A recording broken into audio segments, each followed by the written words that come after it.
Cool. All right. So let's dive right in then. So why don't we start by kind of getting your backstory? How did you become an entrepreneur and get into the whole online world?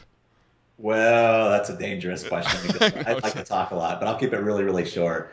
I was working 60, 70 hours a week as a computer sales guy, installation guy, mostly for restaurants who put POS systems in.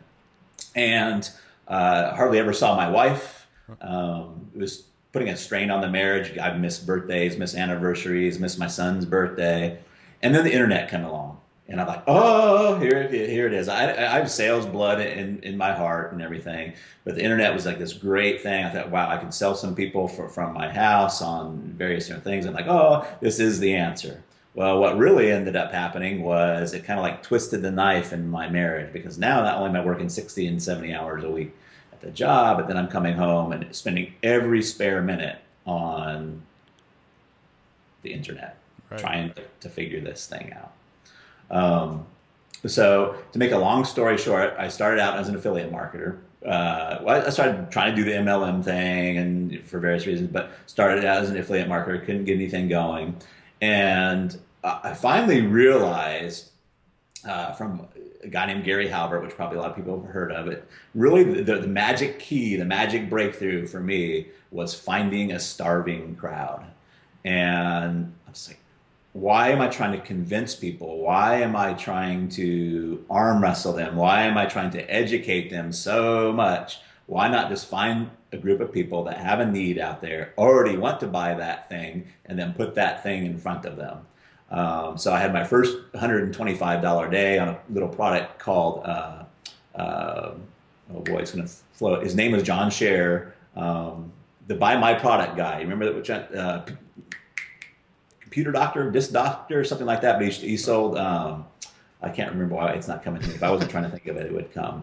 But had my first $125 day. I think they're on Commission Junction or Share a Sale or something like that.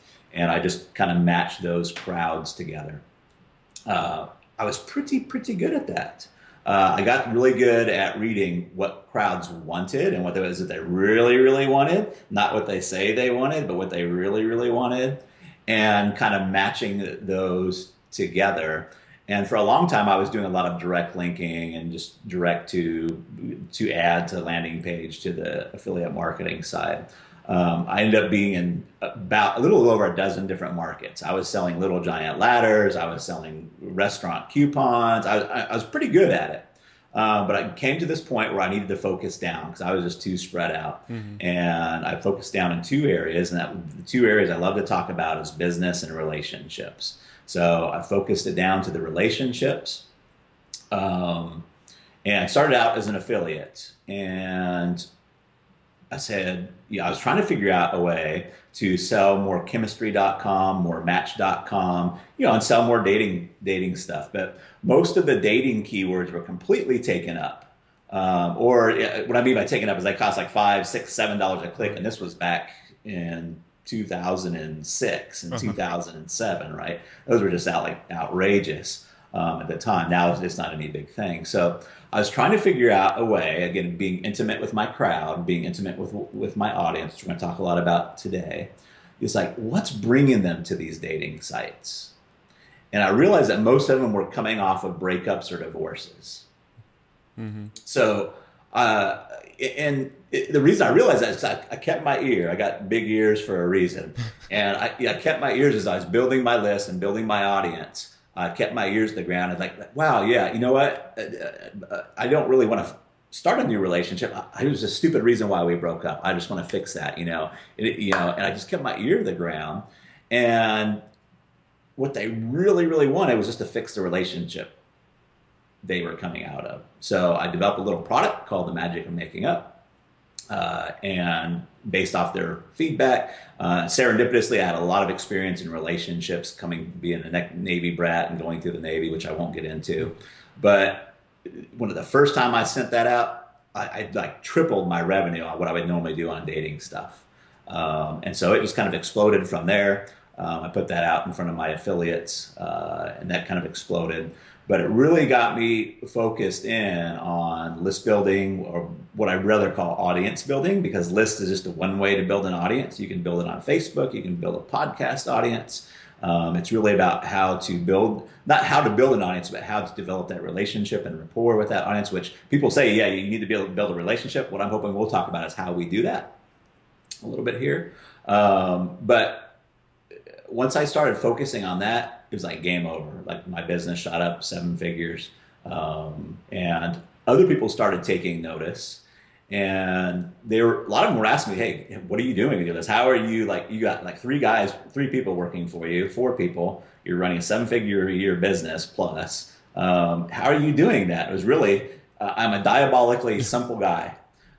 Basically it's bring fish from other ponds, Google, whatever, Facebook, into my little pond and grow and nurture those fish and just do that in my pond. So I'm not always going back to the Google and all those ponds. Right. And so basically bring people to my list, develop the relationship, make offers in such a way that they enjoy those offers. It doesn't destroy the relationship, and make a lot of offers. And just, it's like minting money. It's like building your audience and printing money, minting money. Once I got to do that, so I got people coming to me. I turned down a lot of consulting gigs and a lot of coaching gigs. But a couple years ago, I was making all the money that I wanted, just doing the activities that I wanted, but wasn't really feeling that impact anymore. So that's why I kind of got into the consulting and coaching, and now I'm doing paid for performance. I'm gonna toot my own horn, Matt, but I'm so damn good at what I do with email. If people have the right list and they have the right size of list, I just come in and say, let me write your campaigns for you. You pay me out of the profits. Obviously, it has to be the right person with the right size list, but I'm probably one of the only, I don't think that I'm the only one, but one of the only ones out there that run their agency like that. Right. So there's me tooting my own horn. So feel free to poke holes in it or whatever you want to do. No, that's very cool. This is a complete tangent that we didn't really talk about before the call, but I was curious. You said that you had, 3 or 4 team members in your business when you were, ramping up that business there. What team members did you hire? Because this is actually a route that I'm going down in my business right now, trying to bring on people around me. So I was curious what those first few roles were that you brought in. Yeah, so that's a good question right there.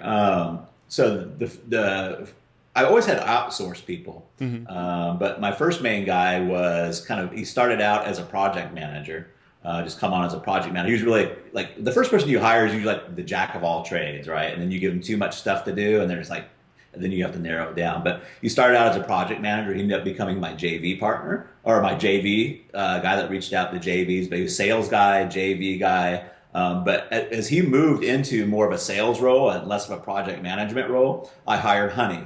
Honey is she's my right-hand girl. She's been with me like 5 or 6 years now. And then I've got my tech girl who's Annette. And then I've got a guy down in the Philippines who does a lot of the repetitive tasks. And then I've got a couple of copywriters on staff, and I've got a media buyer on staff. So those are kind of the different places that I went. But the first one was sales guy. It was project manager, sales guy, but gotcha. But he moved into sales, and then I'll probably bring the admin. I would think for most people, you want somebody in an admin role that will let you focus on the sales, and then if you don't like to do the sales or whatever, then or the JVing or whatever, have somebody come in there, because that guy pays for himself easily.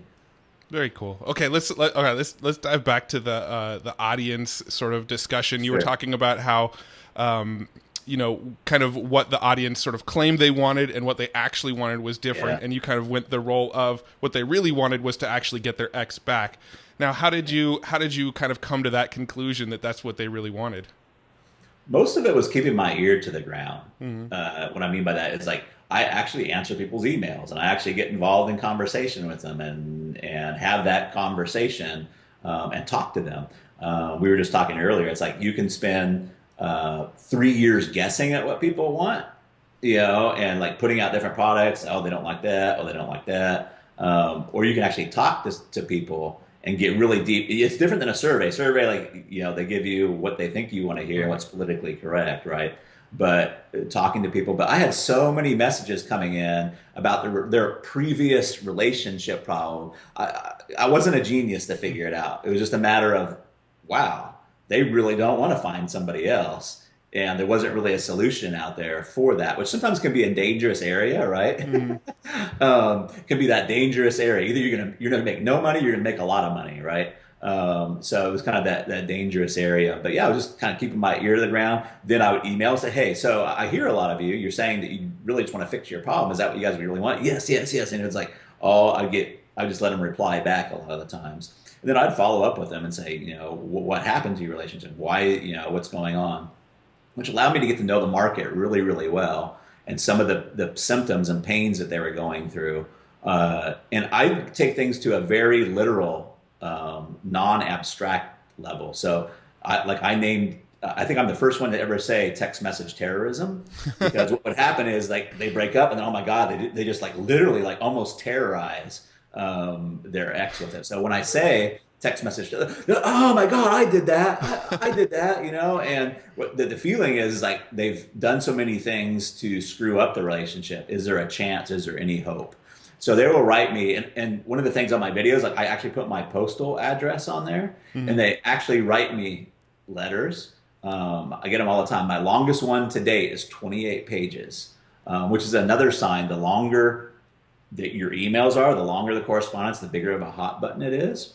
But the reason they do that, in essence, when they write me those, they're basically saying that I did A, I did B, I did C, here's my thing. And what they're wanting at the end of it is there any hope? Is there any hope for me saving my relationship? That's why they go into 28 pages of detail. So in answer to your question, it's really just about keeping your ear to the ground and asking questions and cutting out a lot of the, we're in technology age, but cutting out a lot of the technology will get you to an answer a lot faster. Yeah. We were just talking before the call about how, I do a lot of surveys with my list, and what I tend to find when I survey my list is they tell me what I want to hear or what they think I want to hear versus what they actually want, because what typically happens is I'll go out and make exactly what they told me they wanted from that survey, but when I go to sell it, it doesn't seem to be exactly what they wanted anymore.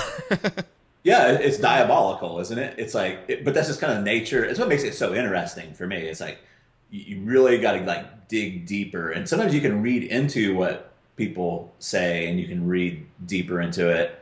But yeah, it very often it's like what they say they want is not exactly what they'll pull out their wallets for. Yeah. Now, when it comes to actually list building, I mentioned before the call, before we started talking, that maybe we can talk about list building a little bit, and then you brought up a concept that I thought was really interesting, the bucket concept. So, do you want to speak into that for just a second? Yeah, absolutely. So, I have a mastermind, and I do business consulting and coaching, and a lot of times what people think is the problem is they don't have enough traffic. They need to build a list. Very often I'll work with somebody for 6 months or more before we ever buy any new traffic, but I call it working on the bucket. So the traffic is the water, but it makes no sense to go run after more and more water to put in a bucket that has lots of holes in it. So typically what we do in the first 3 to 6 months is we just plug holes in the bucket. And they're holes that typically they don't see, they didn't realize, or a different shift in perspective. But by the time we're done, they're making so much, my God, I didn't know there's this much money locked up in my list, in my database, in my Facebook. I just had no idea. But then it becomes a no-brainer to go out, because it's like you almost can't go wrong now. Yeah. You can go to all these different water sources, and as long as your bucket's holding water, almost all of the traffic works. And that's kind of like the big breakthrough. So I don't teach a lot about going out and buying traffic, but as an end result, what happens is like one of my clients couldn't afford any of the advertising when we started, but now he can go out and buy a $3,000 or $4,000 solo ad, and he's making his money back, or at least breaking even in the first 3 or 4 days in a weekend. And so, after that, I teach a long tail. All your profits actually in the long tail, but if you can break even on that, then all that money is coming in later on in the long tail. Yeah, so it's kind of like once like the bucket and the water thing that I really try to point out to folks. Yeah, so it's kind of like once you've got that bucket, those holes plugged, that's when you sort of know your numbers. When okay, I can put $1 in and get $1.25 out, kind of thing. And once you know those numbers, it doesn't matter how much traffic you put into it; it's gonna kind of work Yeah, for you? and I really take it to the extreme, Matt. I think I call it infinite ROI, which you never really hit a point of infinite ROI. But what I've done in a lot of my businesses is like it almost doesn't matter what the traffic costs because there's so many ways to monetize, not only in just product sales, but in referrals and like taking your email list. And now you've got a power to if you like put up a YouTube video to send all those people to that, get your YouTube video a higher ranking, or your Facebook page a lot of likes, or your podcast a lot of views, or your Amazon book. I was talking to somebody that helps publishers launch number one selling books. She's like right now, like the landscape is changing in the publishing world. If you have an email list and you have an audience of people that will like and follow you, that's like a big help to get like a old traditional publisher to publish you. So we hit that point where it's called infinite ROI and all these different facets that people don't realize they have with the power of their audience, not only in making money in sales, but in all kinds of other ways. So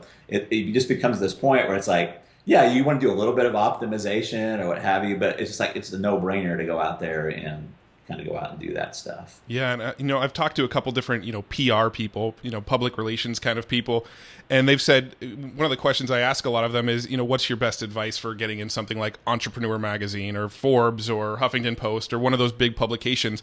They say if you go to those people and you tell them, look, I've got an audience, I've got people that when this post goes live, I'll send my audience to this post.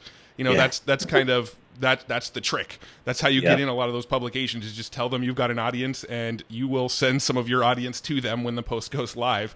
Absolutely. And that feeds on itself. Now you've been in Huffington Post, which helps you get more audience, which if you know how to monetize it, and it becomes this big, wonderful, the good snowball instead of the snowball of crap rolling down, where it seems like you can never, it's like, oh, nobody's liking my post. Nobody's out there doing this. I'm largely being ignored.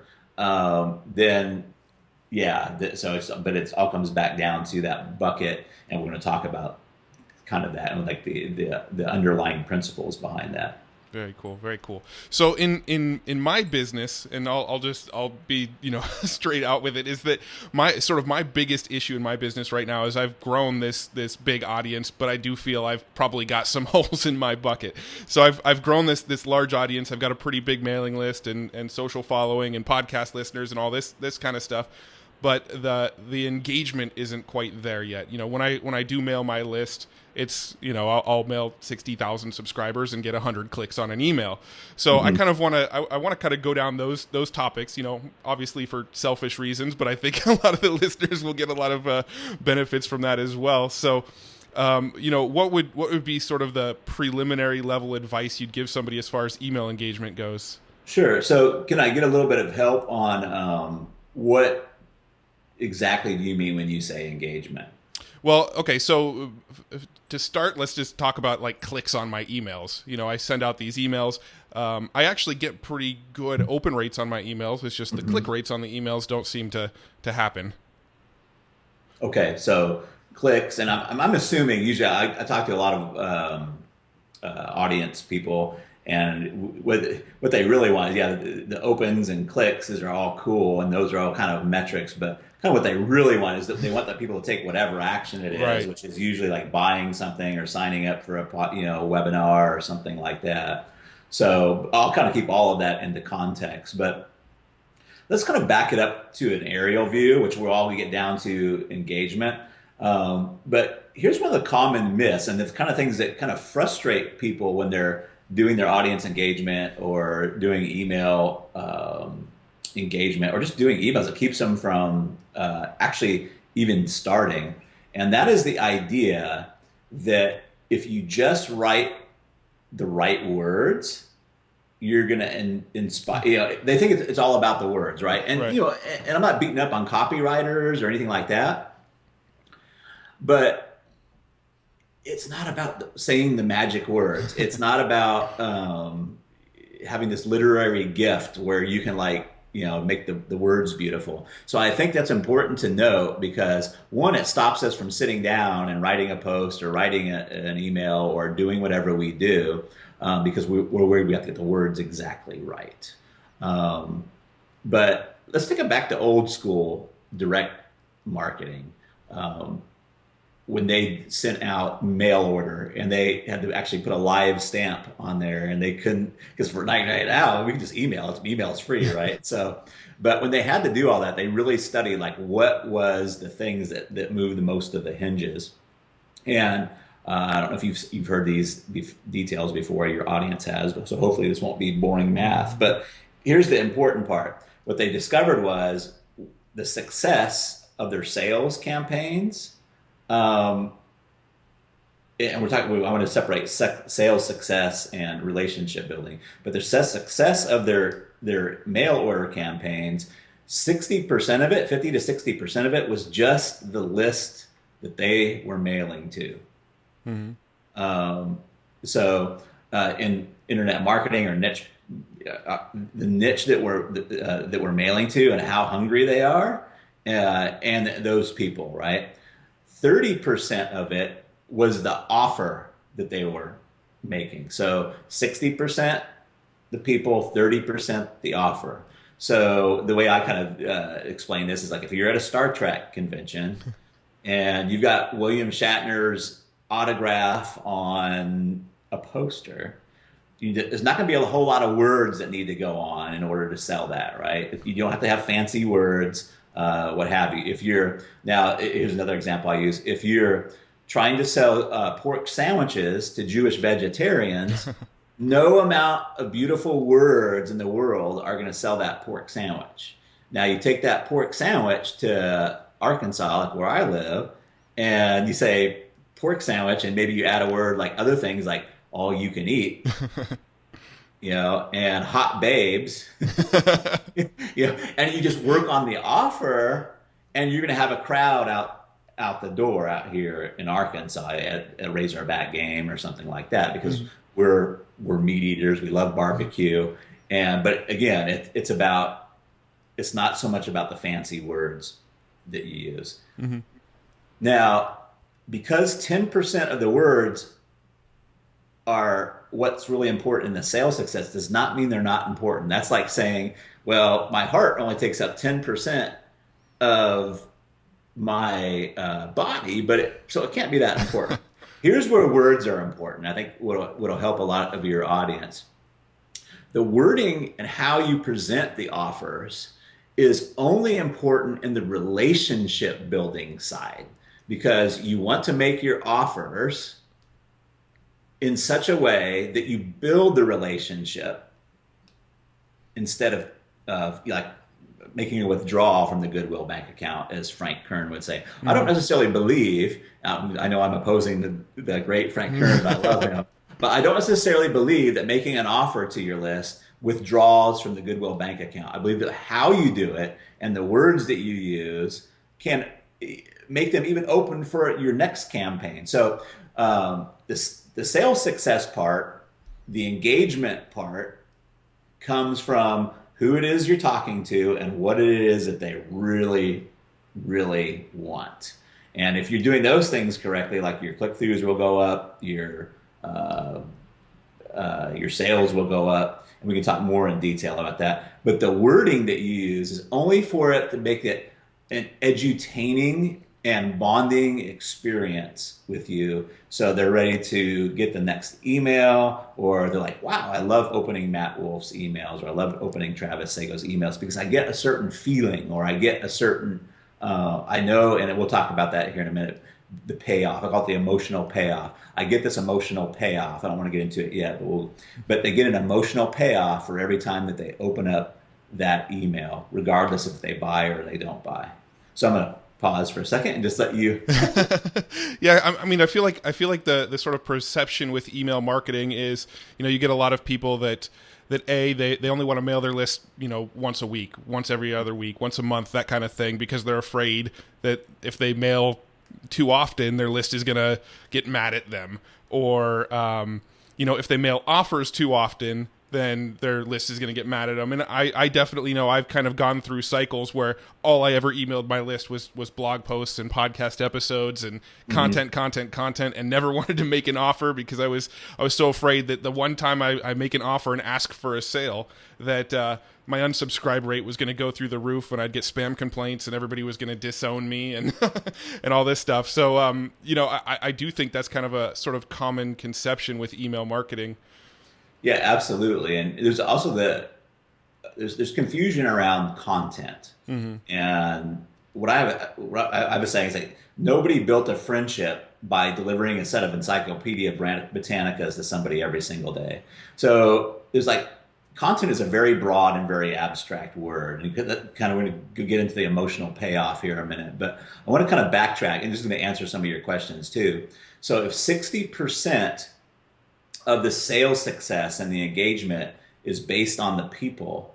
Now, obviously, you just can't go out and change the people on your list, right? Just willy-nilly. But what they think about you and how they feel about the bond that they have with you, who's coming from the front line, has a lot to do with that 60%. So coming from a relationship background, I've come up with principles, and I want to talk about these here. I think some of the most helpful things that we can do is this is the iceberg underneath this is the big iceberg. Most of what we focus on is the tip, and that's why it gets so confusing. It's like, why is none of this working, right? Because there's this big 60% iceberg underneath here.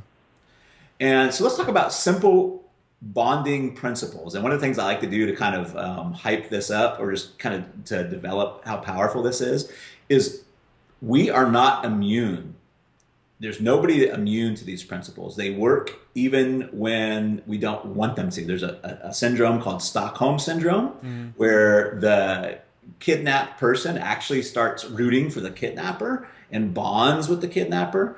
We know that children love their mothers regardless if they're hooked on crack or really bad mothers. We know that lifetime friendships are formed in foxholes when guys get in foxholes and fight wars that last forever. The bonding principles are immutable and they're also very simple to pull off. So let's talk about one of the biggest bonding principles is we know, and we fall in love with people that we see all the time. It's frequency. That's one of the core bonding principles is frequency. How often do I see this guy? Why do we fall in love with people that we work with? Just because we see them all the time, right? Why just so work-related marriages? Because we see them all the time. Nothing else other than frequency is one of the key bonding principles. So when it comes to how often should I mail my list, when you're looking at it from that bonding principle, the more the better. Now, I'm a little bit facetious when people ask me, they say, how often should I mail my list? I say, only mail your list on the days you want to make money. That's it. Which course, should be every day. I'm being extreme and facetious and everything like that. But yes, my most important list, I don't mail all my lists, but the lists that run most of my business, I mail once a day. Sometimes I mail them twice a day. But frequency, just you being in their inbox or you being in their news feed or them seeing you, often they're going to end up bonding with you. It's immutable. We'll move on to the second principle, which is depth of emotional experience. One of the reasons why they bond in foxholes is we go through experiences together. So I share experiences. I share my life, and I wear my heart on my sleeve. So you don't even have to go deeply in there, but I do. I will share deep emotional experiences. Why? Because the bonding has a lot to do with the depth of emotional experience that you share with people. So I share the story of my wife crying because I was working so often, and I shared the story. It still makes me misty about not ever getting to fish with my dad again, because where was I when my dad died? I was working. I was doing an install, and he'd asked me for months before he passed away if I'd go out fishing with him again. But sharing those emotional experiences help bond you as well. So you want to weave those into your offers and your stories, because what happens is, and this is a Frank Kern thing that I'd love, they sign up for that, whatever it is, that tip, that secret, that content, right? They sign up for the content, but what keeps them opening, what keeps them interested, what keeps them engaged, what helps you build that 60% of how they feel, that list, and how they feel about you, is the character. Again, it doesn't have to be fancy. It's just a little bit about sharing. I shared that one time I try to eat healthy, work out, and I went to my 40th physical, and I had high cholesterol. Like, what the heck? And I had never gotten an outpouring of people. It's like, oh, don't take the drugs, do take the drugs, and all this advice, right? And so now every time they open my email, they're like, oh, I can relate to him because I had cholesterol, high cholesterol, whatever. Talk about my failures of playing guitar, all the guitar players. So all these things go into building that bond over time and in time as well. So you got frequency, you've got depth of emotional experience. The next one I won't spend a lot of time on because it's kind of related is vulnerability. How real are you with these people? And I don't mean like you have to like there's a lot of people that really take it to an extreme, and that works, but you don't have to be somebody that you're not. But you can be vulnerable. And what's so amazing is, again, you can't resist this. You'll notice that, I don't know if they still does it, but they have software that shows its vulnerability now. And they've done studies that people like bond with software when it shows this vulnerability. Like Firefox, when it crashes, it says, oops, this is embarrassing, right? That's a show of vulnerability, which helps build a bond. And the last one we'll talk about is really, really simple. It just happens almost by nature, not by nature, but by the nature of email and audience building, but it's proximity.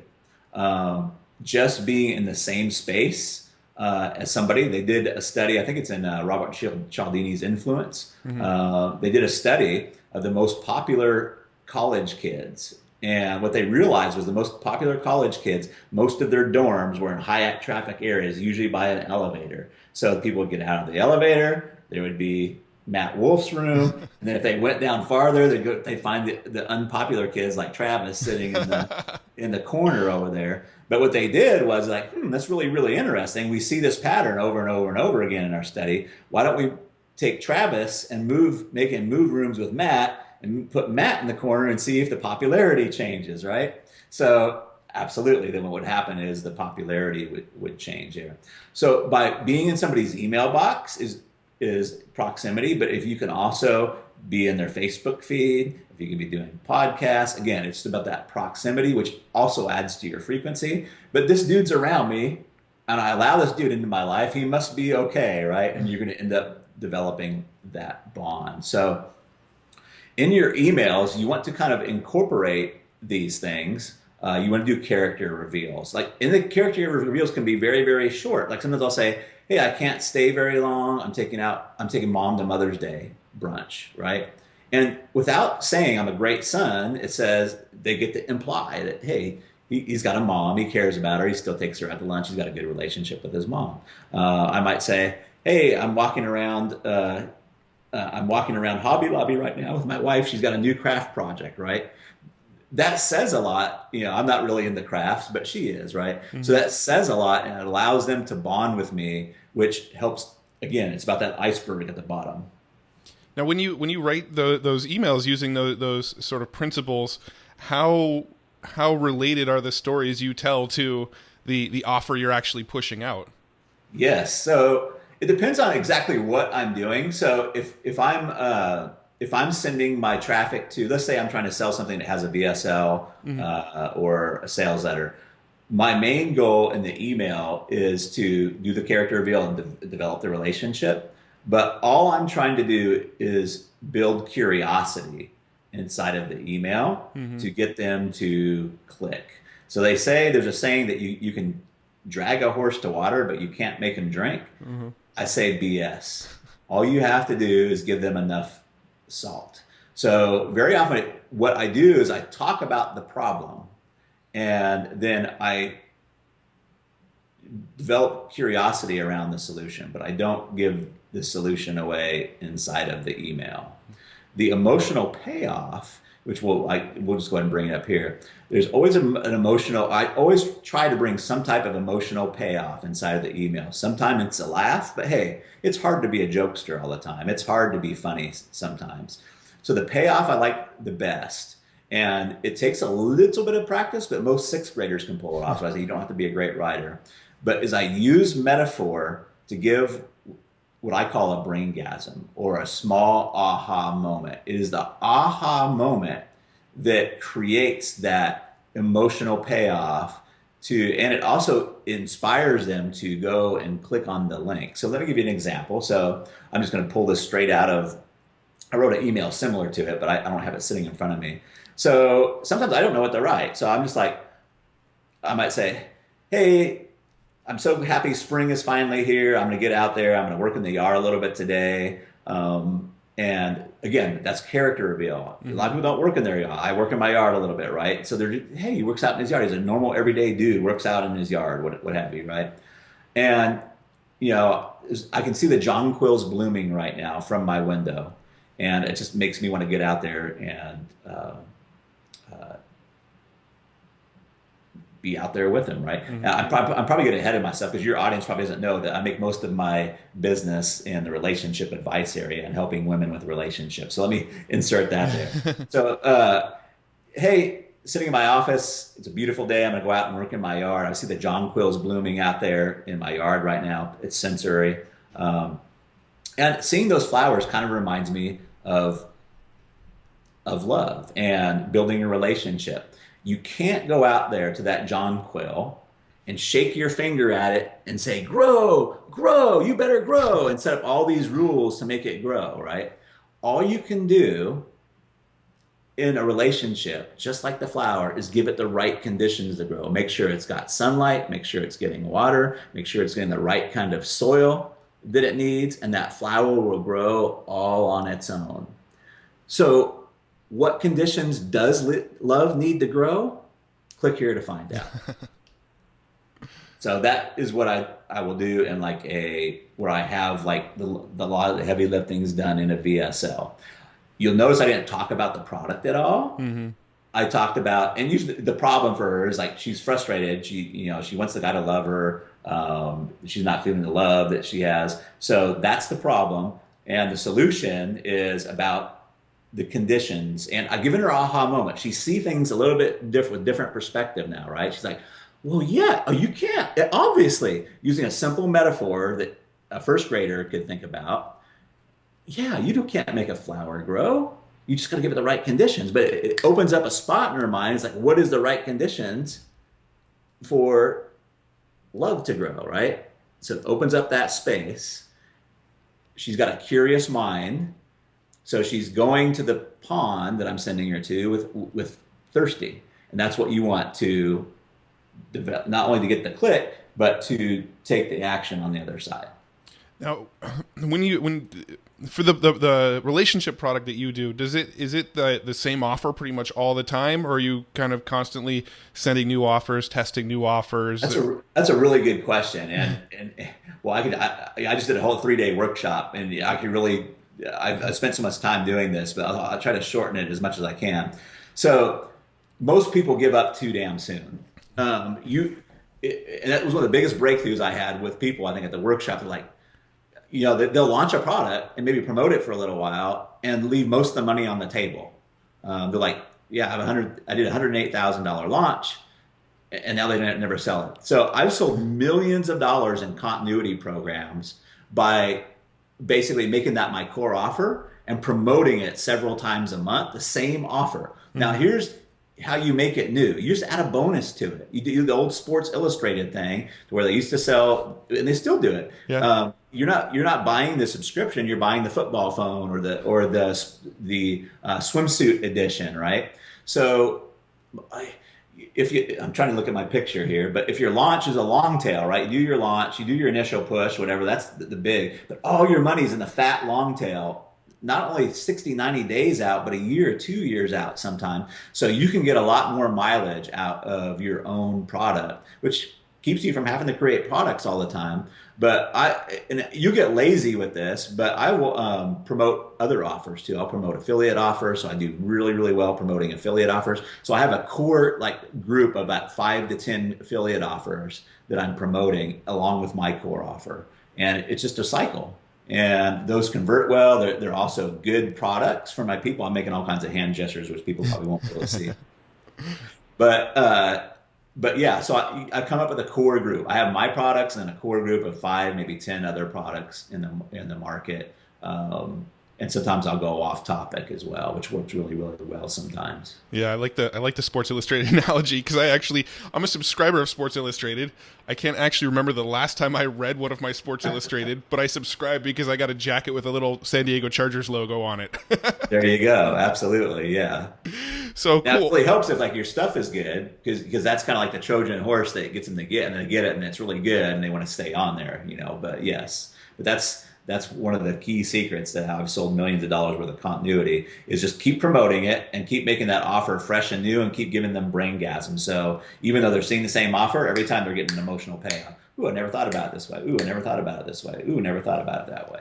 Now, do you ever mail just straight to content, or is pretty much every email is it link into an offer with a VSL? And by content, I mean like just a blog post with no sort of offer or anything like that. So every once in a while I will, but here's my saying. Here's kind of what I do. I say you want to like mail what a friend would send. So what I will do a lot of times is I just do dorky things because I'm a dork. But like I will send like recipes sometimes. I was like, even if it's like relationships or business stuff, like one Halloween, Jeannie makes these killer chocolate martinis. And I mean, these are man chocolate. They burn on the way down. So I'm like, hey, after the kids go to bed tonight, after you put the kids to bed, they have all their treats. I've got a treat for you, here's what's in it, and I said, after the kids go to bed, because one of these will put you on your butt, right? So I'll send out like a chocolate martini recipe. Completely unrelated, but it's what friends do, right? I'll send pictures of my Christmas tree. I will, just send pictures from wherever, just what friends send. It's very rare that I just send to like a piece of content, right? Because and again, this is my experience, but you don't win friends and influence people by dropping off Encyclopedia Britannicas all the time. Now, what I will do sometimes is I will encapsulate an article. I'll say, hey, I read this article. If you want to read it, it's here. But and then I'll give my like braingasm, like so they don't have to read it, and give the braingasm on it. It's like, oh, and maybe insert my own thing. But all I'm trying to do is stimulate a braingasm, which is the emotional payoff. So essentially, when you do kind of send content, the content is kind of the email itself. Absolutely. And then you're still linking off to an offer. They read it and they get an enjoyment out of it, and it trips the chemicals in their brain, and they're like, wow, I saw something different. Wow, here's a guy. And as far as like relationship too, is like, I'm always for my people. I'm very rarely negative. I don't beat up on people, and I'm always on their side. So for me, and there's other people that do it differently, but for me, I want people to say, oh, Travis sent something. I know I always feel good. And they may not say it in so many words, but there's this feeling, hey, I'm going to see things a little bit differently and feel better about it when I open this email. Some people use negative, right? They use like news does and controversy and getting people riled up and mad. And I'm sure it works for them. It's just not who I am, but It's kind of the same principles. Yeah, I see a lot of this sort of us versus them emails. I know there's another pretty well-known email marketer who teaches email marketing and emails daily, and his emails are always the very us versus them, mostly sort of negative toned emails. So it's what I say for people like that is like, I know that works for people, but what I typically notice in my experience is that you have to be really good at it. You have to be a great writer in order to pull that off just correctly.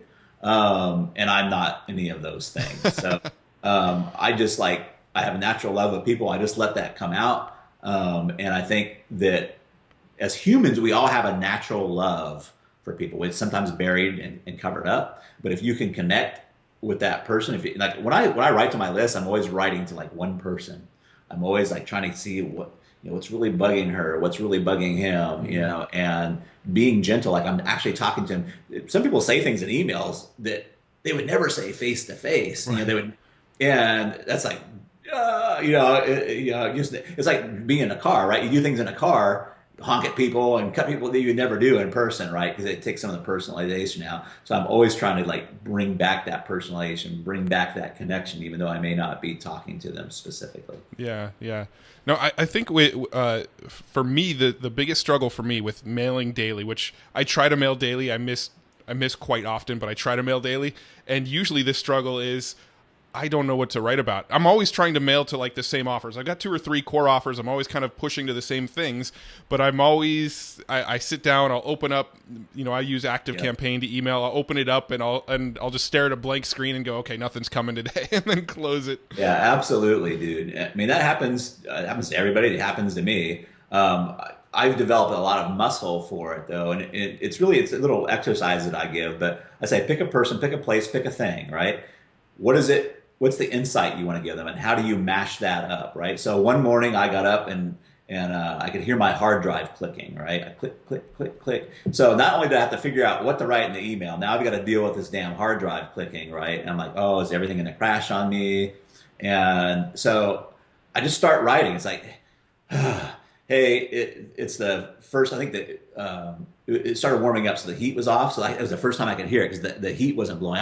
And I try to use all the senses, right? It was the first morning I got up, it's a little bit warmer, heat shut off. Now I hear this click, click, click coming from my trusty laptop. And if you're a nerd, that means that your hard drives are getting about ready to give up the ghost, right?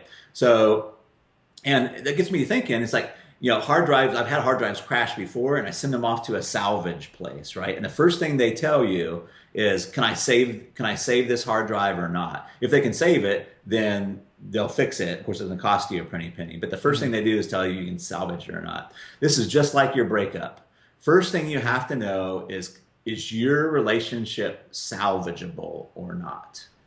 And here's 3 questions you can ask to figure it out, right? And it links to the page, right? If you can't save it, you're better off, if the answer to those 3 questions is no, you're better off moving on, right? And but it's about picking a person, place, time, or thing. I used to do breakdancing, and I did an email that still gets about breakdancing and picking out niches, right? Mm-hmm. So it's just about developing that muscle. That how do I take anything? How do I take the braingasm that I want to give, or the insight, and how do I mash those things up? And once you kind of get a little bit of practice at it, you can fire out your emails in 15, 20 minutes a day if you're not having the email doing a lot of the lifting to actually buy. If I'm selling $500 plus products through the email, which you can actually do, it's part of one of the things that people don't realize you can do, but sell $500 to $2,000 products using nothing but email and an order form alone, then that email will take you longer to write. But you're probably in the middle of like a promo or doing what I call a rainmaker campaign, which is a 7 to 10 day campaign. And so those are a little bit more thought out because you're going to have like the character reveal, the braingasm, and then the pitch. Mm-hmm. So your pitch, but once you get the pitch done a couple times, then you can just reuse the pitch and just segue it in differently. So hopefully I'm not making things too complicated. No, that makes a lot of sense. It's kind of, trying to pull stories throughout your daily life and just somehow tie them back to the offer. Absolutely. So I love that. And people love that too. I have a story back in the 70s. I'm not going to tell it here because it's too long, but I know my people are in the 70s. They grew up in the 70s, a lot of mine, 70s and 80s. So when I tell about the Bee Gees again and bell bottoms and corduroys, and then I relate that to how I used to get my pants stuck in the bike chain, and my grandpa helped me out by learning how to tuck it in my sock, and that was the brain gas. It's like, look, there's people with experience that can save you a lot of blood, sweat, and tears, things that would never occur to you.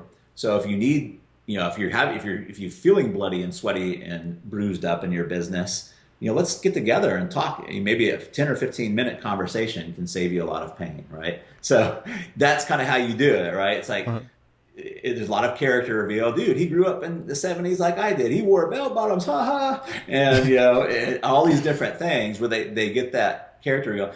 Then they have the braingasm, and then it's like, whatever the offer is. Yeah, so there's like this story that relates them to you right off the bat, and then Yeah. it kind of twists it around to, oh, by the way, this is how this is related to what we're doing over here.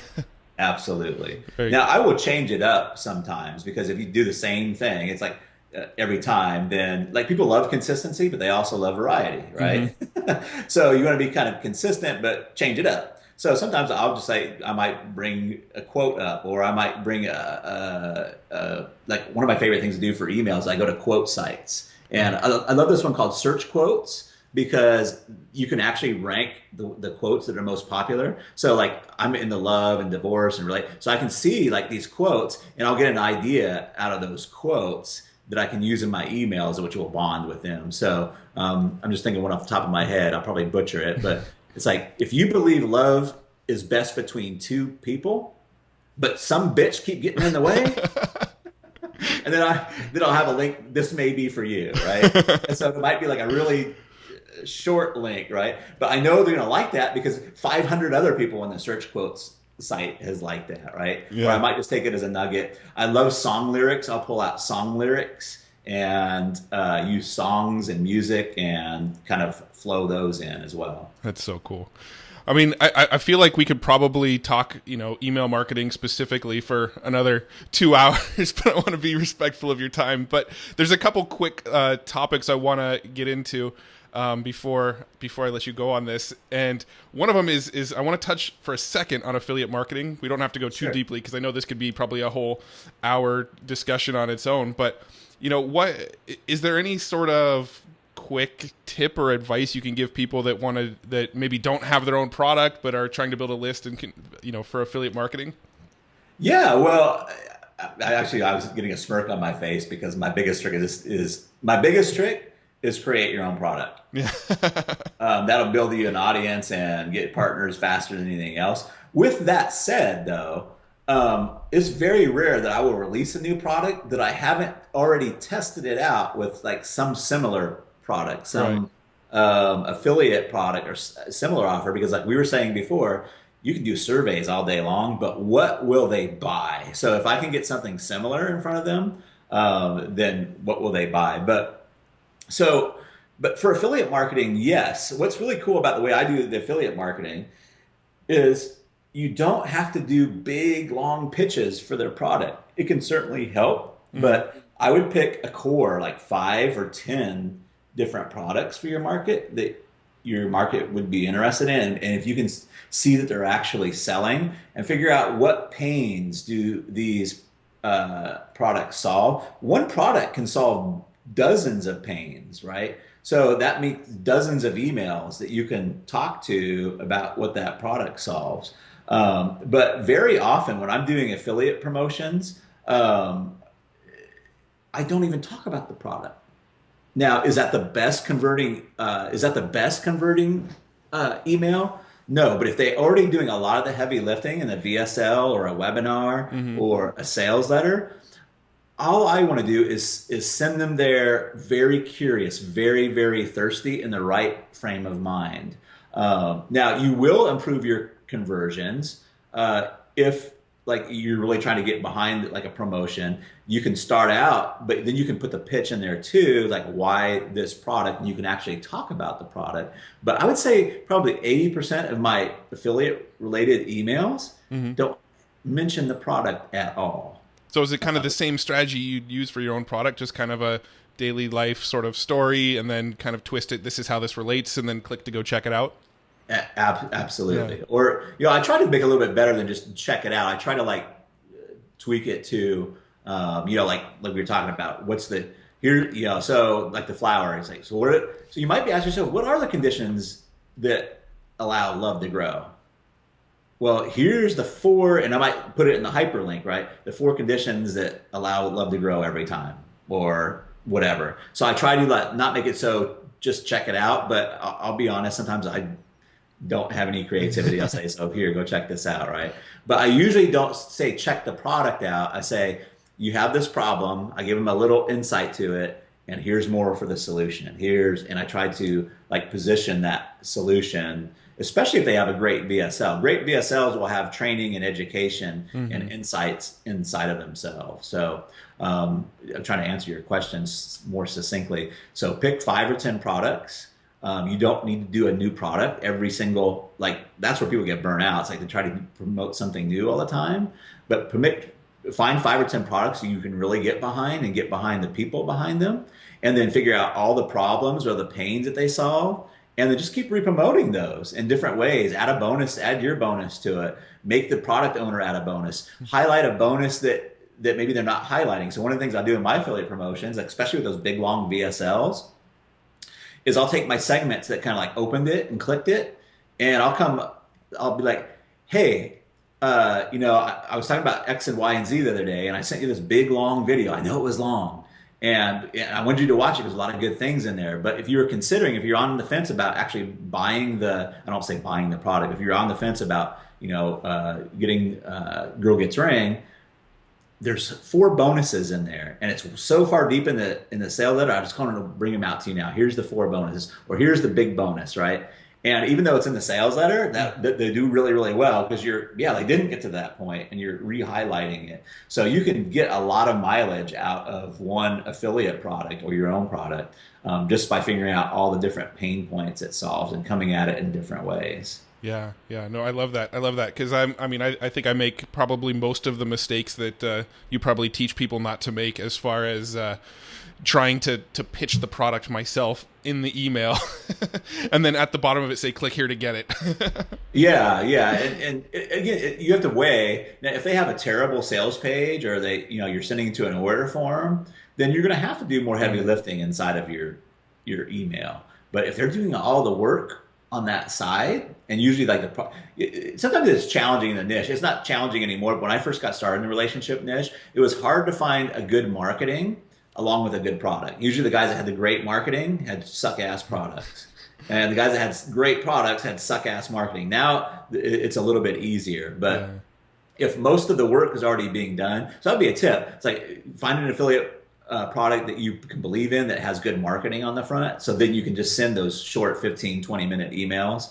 And again, will you make the same amount of sales as if you go into big, long, drawn out, I recommend this for X, Y, and Z reason? No, but what's happened is, like, people will send, so I did my promo for the month.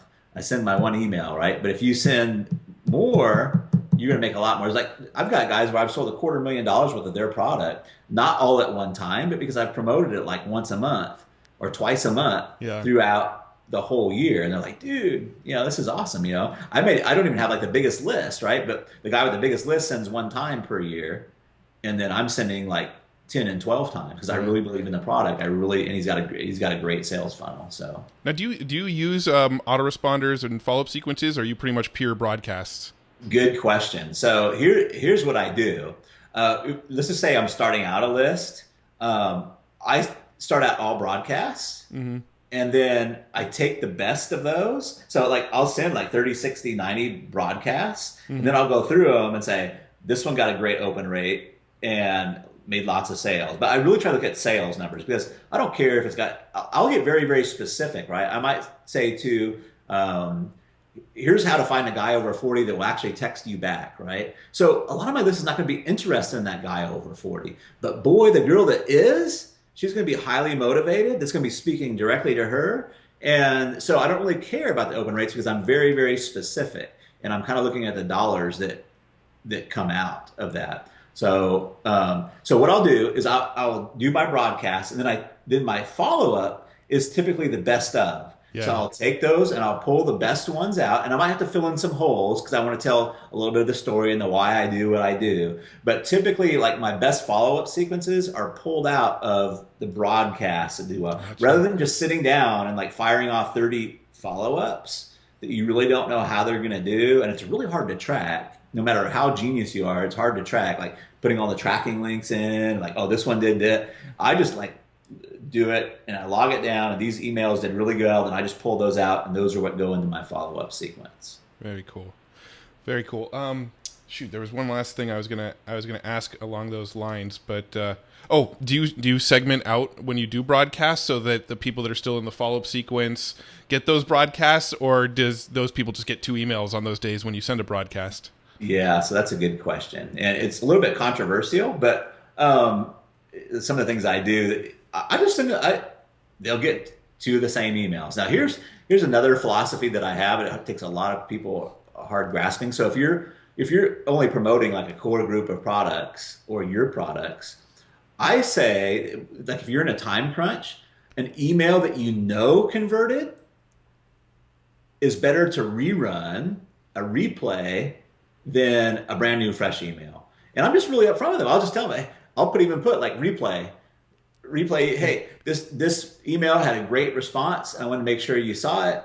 And I'll just send the same email, and they'll make this almost the same amount of sales, right? Because what happens in our mind is like, oh, we feel like everybody's attention is so focused on us and so focused on our message, and it isn't.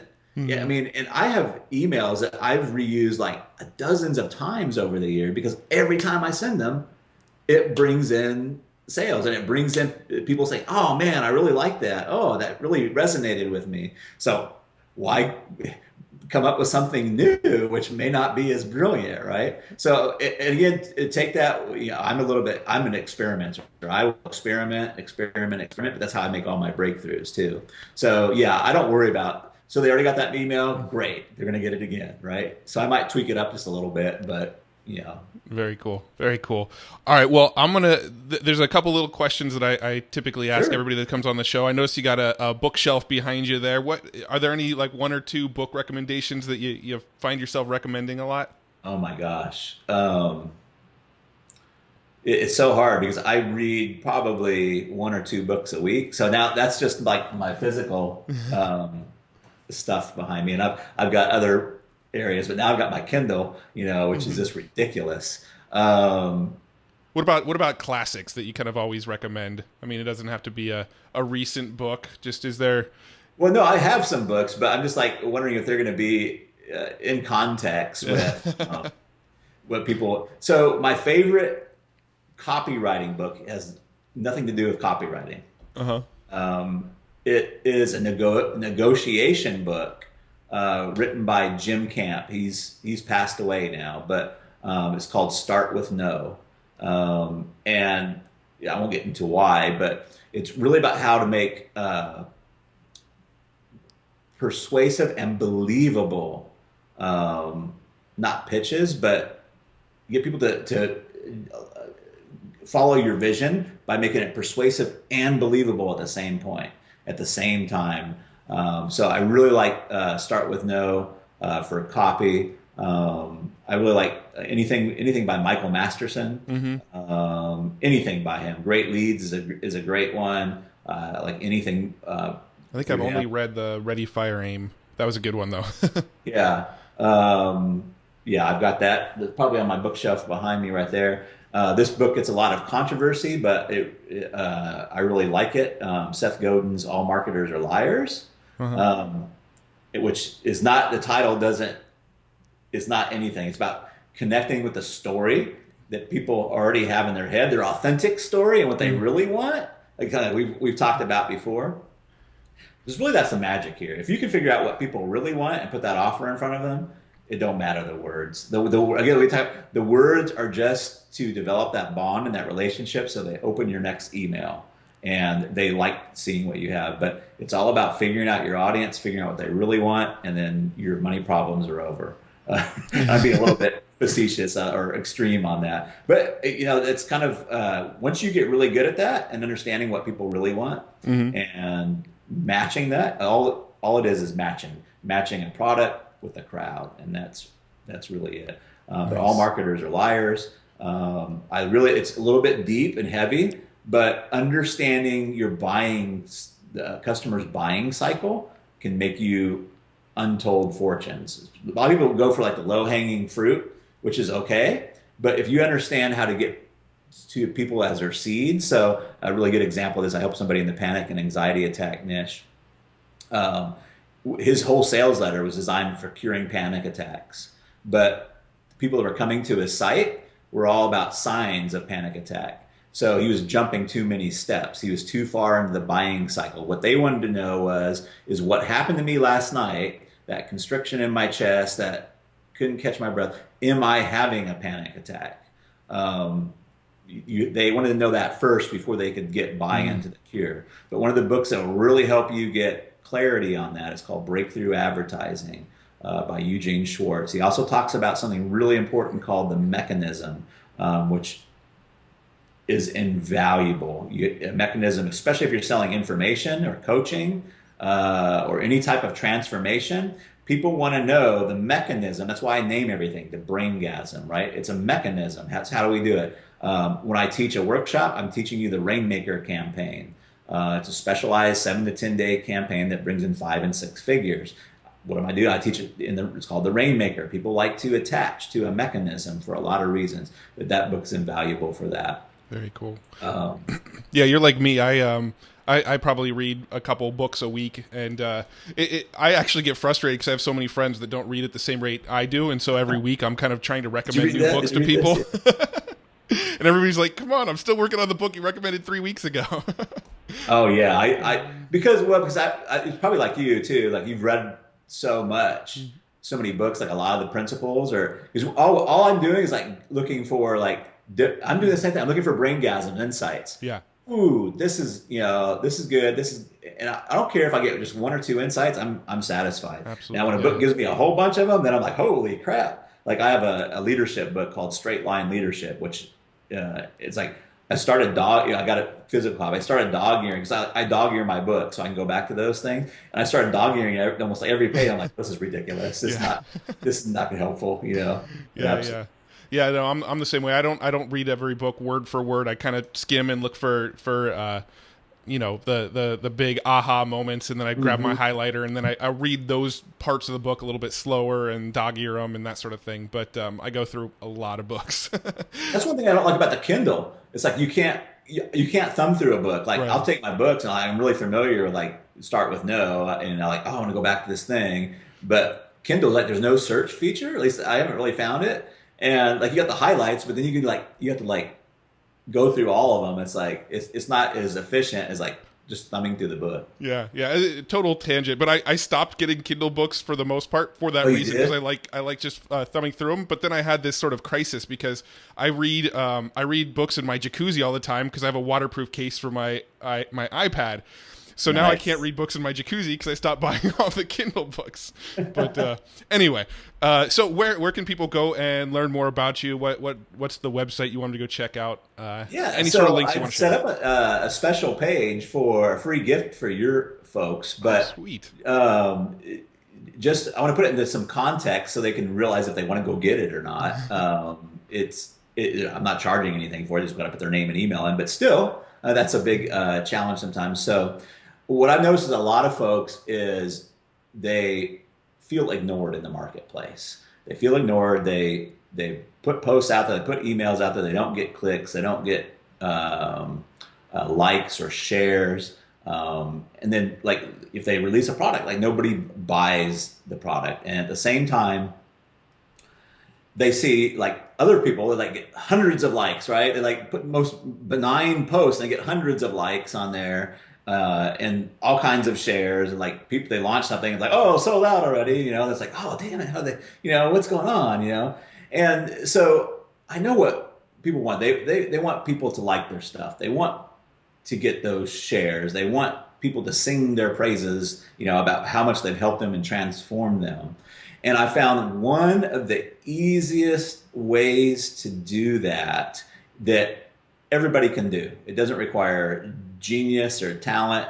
We already have it inside of us as humans that we can give to somebody that will help inspire that. So I've put that up as a free download for them. It's an audio that I actually did for my Mojo Mastermind, which is $30K a year. It's one of the trainings that I did there. And it's at bigmojopromotions.com/free gift. Cool. bigmojopromotions.com/free gift. So that's what you'll get if you should decide to trade your name and email, and you'll probably get some emails from me, and maybe you can learn or be shunned by some of the things that I do on my email. So Very cool, and I'll put that in the show notes too, so it'll be easy to find for anybody who listens to this episode, and link below the YouTube video and all that good stuff, so everybody will find that real easy. So very cool. Thanks so much for hanging out and sharing your time with us. This has been a blast. You are a great host, and you ask great questions. Awesome. Well, thanks again.